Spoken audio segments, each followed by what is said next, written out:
দুইটা কারণে। এক, বিএনপির তো জমায়েত করতে টাকা খরচা হয়, এমন কোনো বক্তা নাই যার বক্তৃতা শোনার জন্য লাখে লাখে মানুষ যাবে। খালেদা জিয়া বা তারেক রহমান আসলে যাইতে পারে, কিন্তু দেশে আছে এমন কোন নেতার বক্তব্য শুনতে এখন আর যাবে না লাখে লাখে লোক। আর আজহারীর বক্তব্য শোনার জন্য স্মরণকালে সর্ববৃহৎ সভা হচ্ছে, যেটি যাচ্ছে সেটি হচ্ছে। এটা গাটা টাইপেছে বিএনপি। জনসমাগম মানে ক্ষমতা, বুঝাও।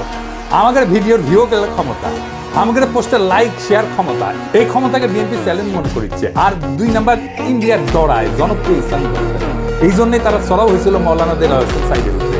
আজহারী সাহেব ইভেন বিগার থ্রেট তাদের জন্য বড় ভয়, কারণ সংঘবদ্ধ মুসলমানের তাদের আজহারী জামাত, তার বয়স কম, তার যুদ্ধাপরাধী বানাতে পারবে না। চমৎকার কথা বলে, আধুনিক মননশীল, অপূর্ব সুন্দর গলা আর চেহারা, মাশাআল্লাহ, ইংরেজি বলতে পারে ভালো। এইরকম একজন দায়ীকে কোনোভাবে টলারেট করবে ইন্ডিয়া? করবে না।